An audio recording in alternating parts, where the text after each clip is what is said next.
The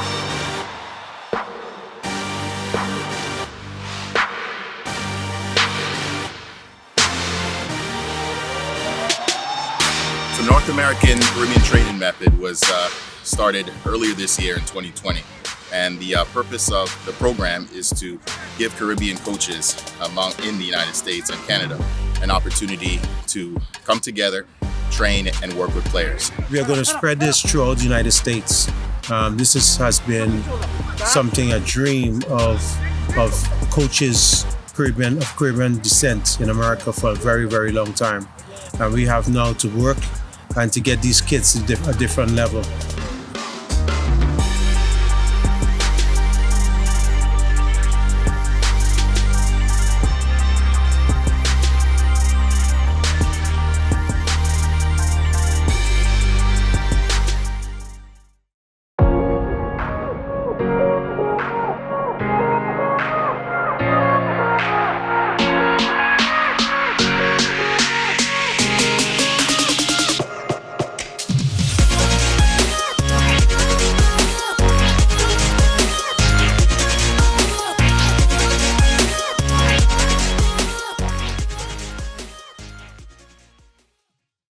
Good afternoon, everybody, and welcome to another edition of the Black Soccer Membership Association podcast.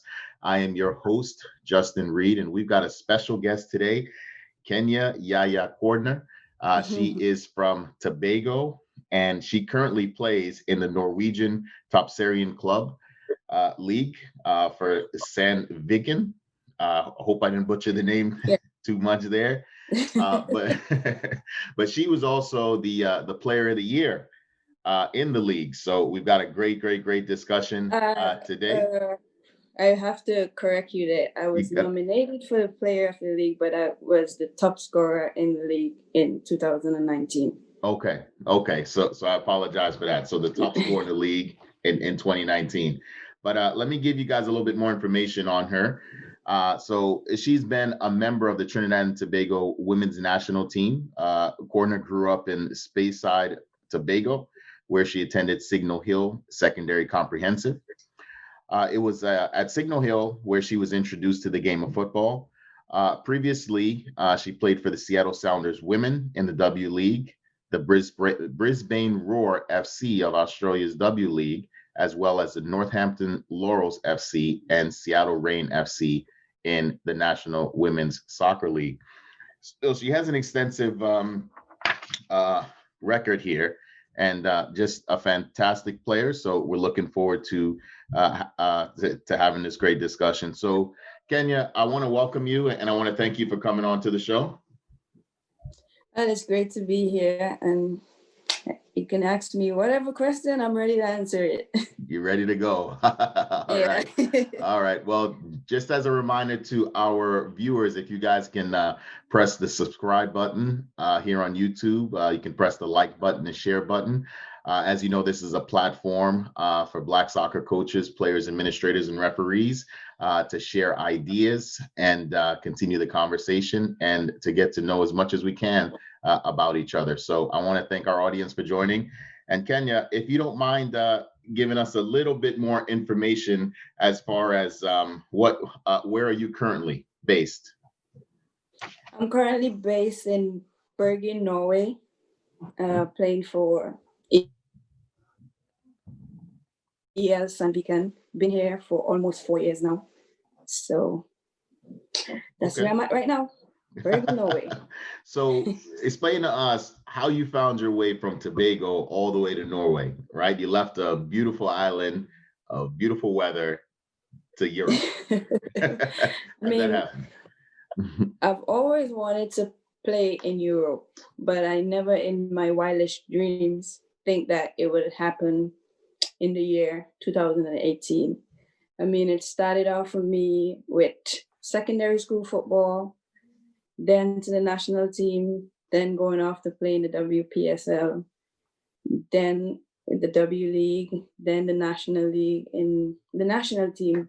And to myself, I was like, when is my career really gonna take off so that I can be in the is? And 2017, I played with FC Dallas, and my coach over there, Ben Waldron, he decided to put me onto an agent so that I could further my career. And from that day till now, my career been lifting off, and it's still going high, high, high like a rocket. So that's how I got to Norway. That's fantastic, because I mean, you are still in the prime of your career. I see here you're 32, and I think you just pretty much you've gotten to your peak. And to see that you've accomplished so much overseas so far, and I'm just looking at some statistics here. I mean, for the national team, you in 44 games, you had 38 goals. I mean, that's almost a goal a game. So what advice would you give a youth soccer player, male or female, who wishes to pursue a professional career? Like, for me personally, I will say to them, sky has no limit. And if you decide to pursue football, it doesn't even have to be football, but any sporting era. By a dream and you believe in yourself, no one can take that away from you. You have to work hard towards what you want. And at the end of the day, when you put in the work when no one's looking, that's determine how good of a character you is, or how you want to push yourself to go after your goals and dreams. So sky has no limit. Keep on reaching and go after them. That's excellent advice. So do you recommend like a number of hours? Like I've read, to become a professional player, you have to have, practice 10,000 hours. Is that something that is accurate, or is it more than 10,000, or you just kind of lose track after a while? I mean, if you want to put in the work when only you have practice, you have to have the mentality to get up and want to do it on your own. Put in the work. After the work is done, then you see a lot more results, because most of us tend to think that it's only practice. Going to practice with your team, that's practice. That's not practice. That's just what you have to do with your team. But when you do your stuff individually, it gets you to the part that when you go to practice, you're much more superior in the stuff that you do, that you're going out there to do. So with me, I do the work behind scene and then do it on the field. That makes me the player that I am today.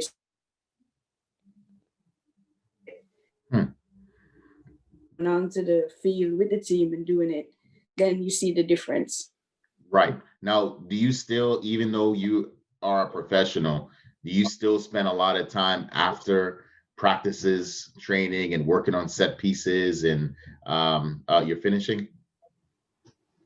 Yeah, I still do that because that's one of my craft, and I need to master it because they look to me to score the goal. And if I'm not perfecting my craft, then what am I doing here? So I need to, even though we have the practices for shooting, I still have to go and do it on my own to master it.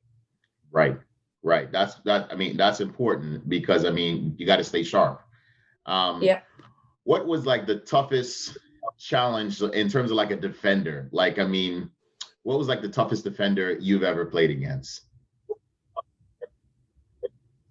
I would say when I went away in Sweden to play for the first time, and because the football I'm used to, it was so different in Sweden. I was like, this got to be rugby or something, because this ain't normal. Because these girls just go through you and the ref don't say anything. But I come to realize that that's how they play. They are stronger, and they're built for that type of football. So it's much more physical. But now that I'm here and I understand how they play and how they go through you for the ball, with my speed, I go around them. So they have to chase me. But the toughest defenders I ever came up against, apart from the US, but Sweden was like a mind-blowing thing. It was different. It was a wake-up call for me that tough defenders out here that's gonna break your little bones. Right. And it's so interesting because like the US and Sweden, they always tend to do really well at the World Cup, Yeah. so I guess the game is not also technical, but it's also a physical game as well. Yep, pretty So, much, yeah. so that's important. Let's transition into the national team. I think that's a great segue. Again, just kind of going back to your statistics, even going back to when you were at the under 20s, like you scored 31 goals, the under 19s, you did extremely well. I was disappointed to find out that you are no longer a part of the Trinidad and Tobago national team, barring the fact that you're only 32.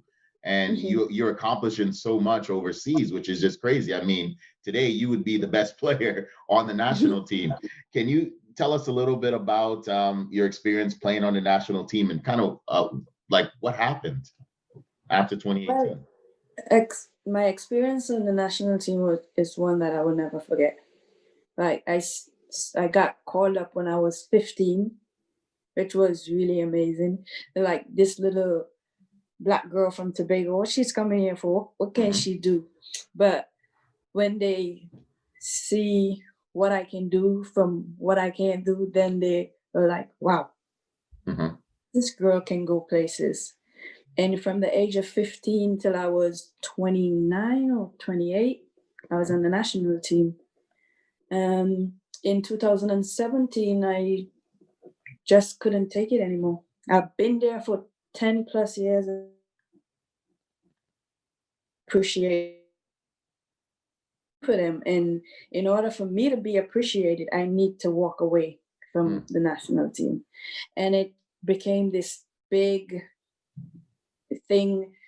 They're saying stuff that I didn't do from stuff, and I was just like, you know what?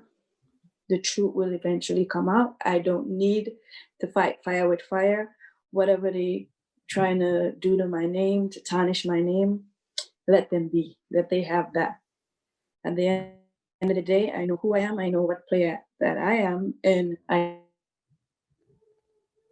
know what God I serve. So He will make everything open up, and people will see the true story. And that happened. And I walked away, and then in 2018, they asked me to come back. I was hesitant because a lot of people said, don't go back there. Yeah, do not. I was like, you know what?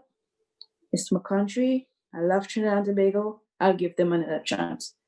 So I went to Jamaica. Jamaica was fine, everything. And then the US World Cup qualifier that came around in October 2018. And North Carolina. It was like, it was like way too much of like victimizing players, and I could not stand for that. I was just like, no, this has to stop. All because one, and she get the sports minister to sponsor us because she saw the video.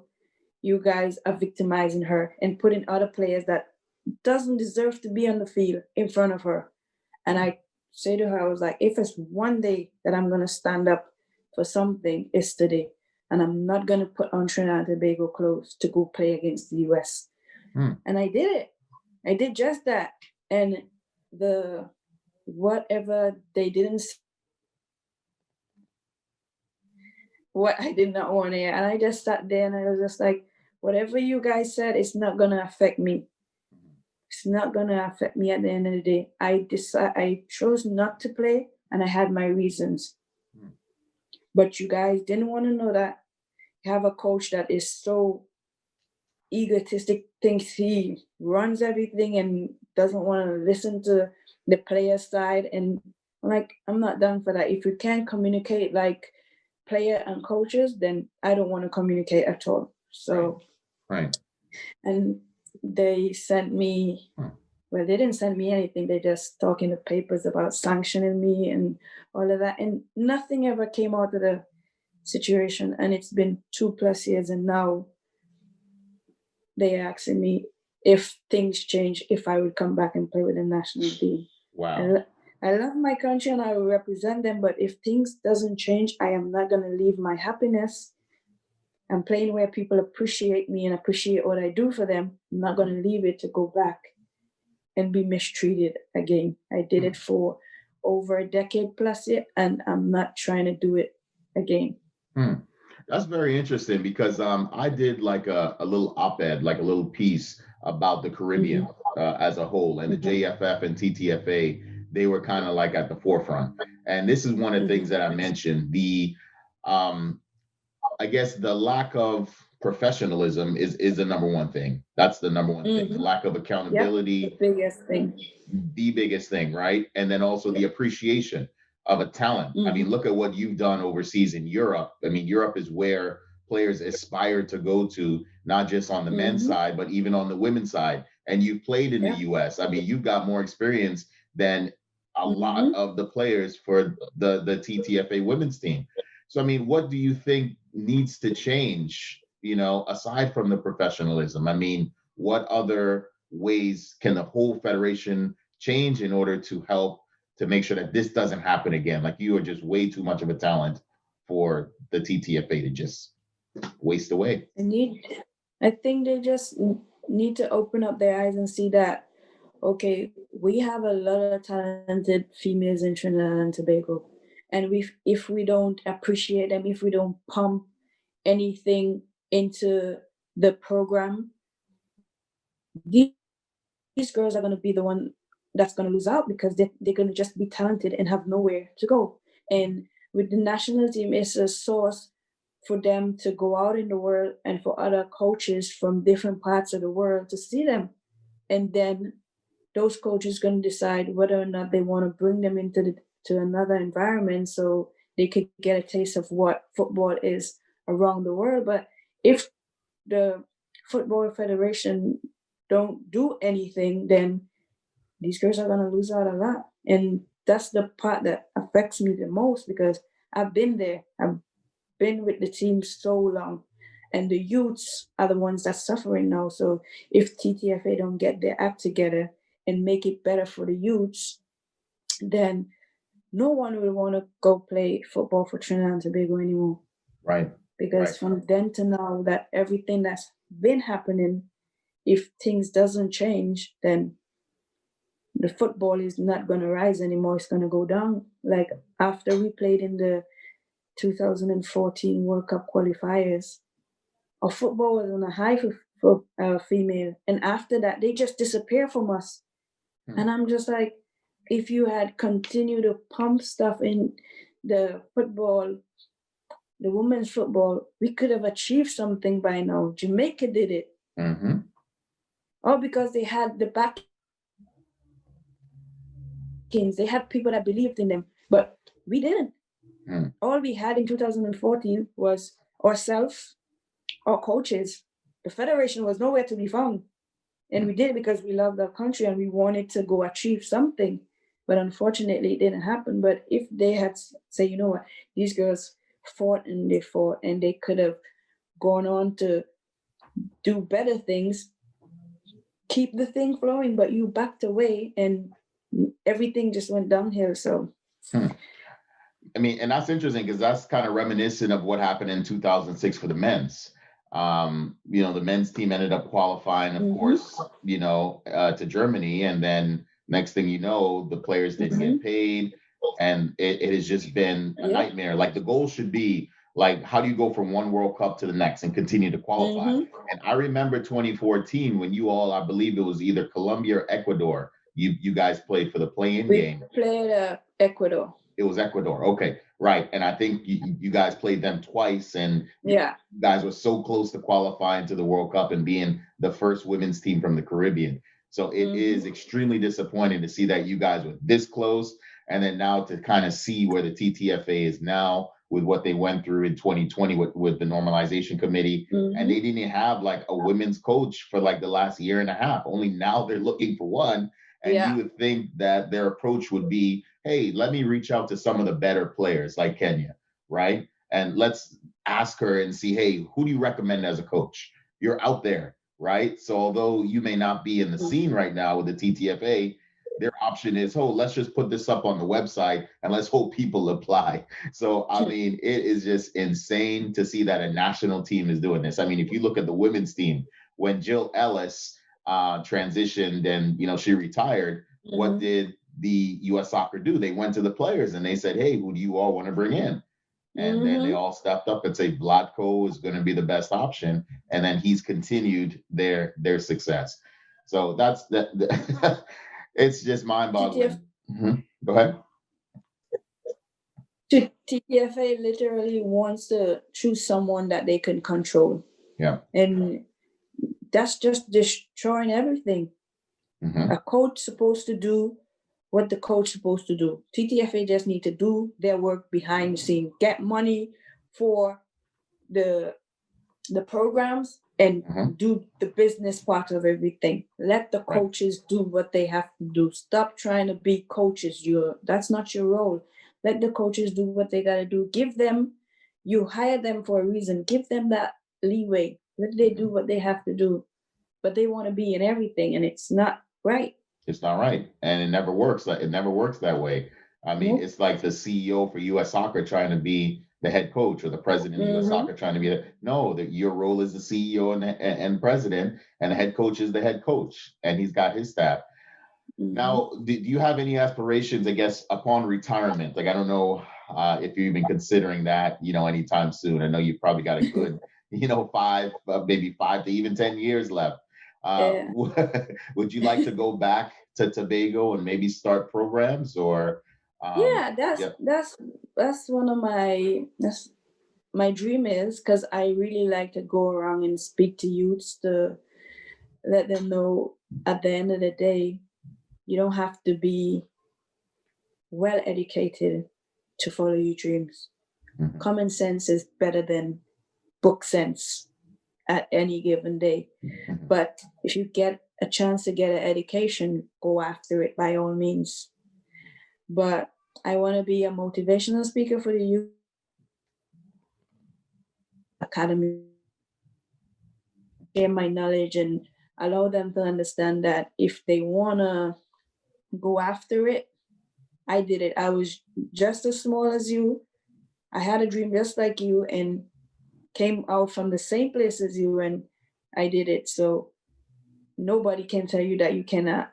So that's what I really want to do after I'm done with football, to have a football academy and go around speaking to youths in like different communities and stuff. That's absolutely amazing, Kennya. And when that time comes, please let us know. We will support you all, with whatever you need. If it's free equipment, we'll send it down to you all. If it's financials, we will help you guys, to get that up and running. So please just let us know. I think that's something that's amazing, because I think the best players in Trinidad and Tobago actually come out of Tobago. I think we can kind of determine that at this point. You got Dwight York, Wendell Moore, Berto Sinclair, yourself. I mean, just so much talent. So I'm really happy to know that you all are going to be going back to Tobago, because I know Trinidad somewhat neglects Tobago. Yeah. I mean, I definitely agree with that. So, and they always say Kennya Cordner from Trinidad, and I'm just like, hey, it's Trinidad and Tobago. I'm from the other side of the ocean. Right. Yeah. Okay. So Kennya, I want to thank you for taking the time to speak with us. I mean, this was just an inspirational interview. I just love the fact that you are, such a motivator, and you just remain positive, throughout this entire process, dealing with the Trinidad and Tobago Football Association. If our audience would like to reach out or follow the club, I know that you guys start your season in March. Where can we go to watch you play games or to track you this upcoming season? I mean, watching the games part is a bit difficult, because over here it's like you need to have like a phone number and then a password with the newspaper. That's how they bring across the game. And then sometimes if you're in a different country, it's hard for you to see the games, because it's saying that you're not in the region where this link is working or whatever. But you can like go on or Instagram or Facebook, which is Instagram is at IL Sandviken. Okay. And Facebook is Top Football.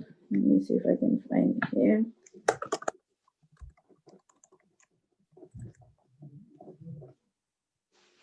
But you could also find me on Instagram at Yaya Monster 2.0. Yaya Monster. Okay.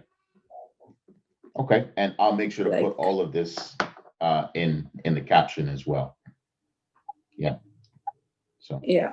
Okay. All right. So Kennya, I want to thank you again, and we really wish you the best of success this upcoming season. I will make sure to find you all as on Facebook, or continue to track the club this season. Yeah. All right. Thanks for having me. Absolutely. All right. And you have a great rest of the evening. You too. All right. Take care. Bye.